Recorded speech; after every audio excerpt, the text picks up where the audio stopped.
We're at the Peoria Riverfront Museum looking at a large canvas by Richard Prince. This is called Nurse Elsa. It's such an incredible testament to our media culture. It is a confounding image of painting, printing, overpainting, painting out. There is so much happening here. We assume that there's some print beneath this, but what we see is primarily this vision of white glowing nurse against a hot pink background. And the nurse is such a symbol, at least as represented here, of purity, of good intent, of healing, of femininity. Nurses are also harbingers of death and disease, and they also are sexual symbols, and they encompass so many things, and it leads me to wonder, what is Richard up to here? In that bubblegum pink background, there's actually a title, Conflict for Nurse Elsa, and then we see a name, Jean Bowman, just barely emerging.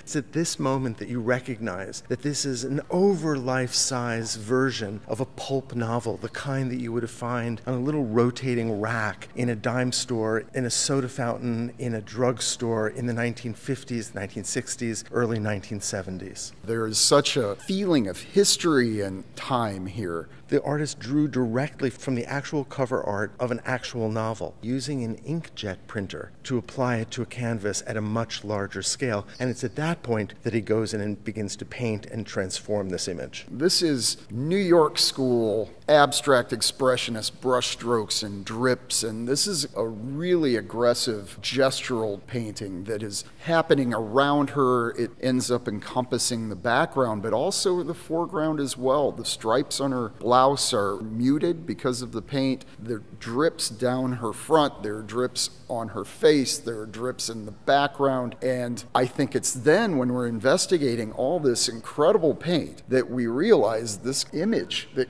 emerges from behind her shoulder as being nearly completely painted out. So that would have been the doctor on the original novel cover. When we compare the painting to the original artwork of the book, it's interesting to note that the artist has placed a surgical mask over the nurse, but it's not just over her nose and her mouth, it's also over her eyes, which obscures her intention. And there is now an ambiguity that allows her to both be that traditional symbol of healing, but also perhaps malevolent. Is there a sinister quality here? It seems sinister, it seems potentially lecherous, it seems mask-like in so many ways. There are so many things that we don't know about her and her intentions because of this mask. It's so interesting because when you look really closely at the surface of her face, especially of her hair, you can see the breakdown of the printer. You can see the colors that are not quite registering precisely. And it reminds us that this is an overblown print. And the artist clearly wants us to see that. And it is a reference to one of Richard Prince's most important influences, and that is Andy Warhol. This is very much a pop painting, even though it's made in the 21st century. There's absolutely no doubt that this is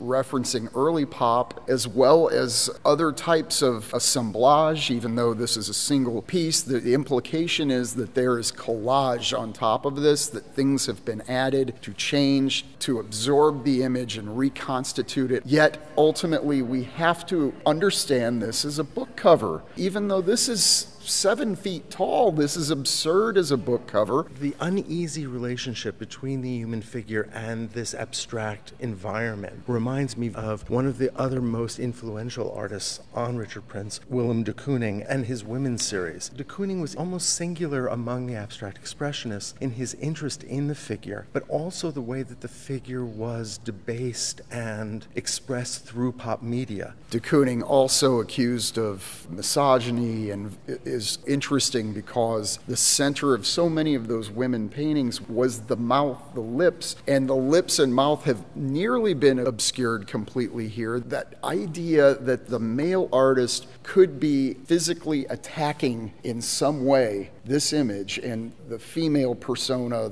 the nurse image, I think cannot be escaped here. And maybe also, in a larger sense, attacking our media culture, attacking the power of images, and the importance that we place on images and the way that they manipulate us. I think that's exactly right. What he has done here is taken a given construct which existed and redefined it, remade it, and created a new world for it. So we are not allowed to engage with this image the way it was designed to be originally. These are among his best-selling, highest-priced works, and it suggests that collectors, or you and I as we stand in front of this, are still susceptible to the original power, the original allure of that novel cover.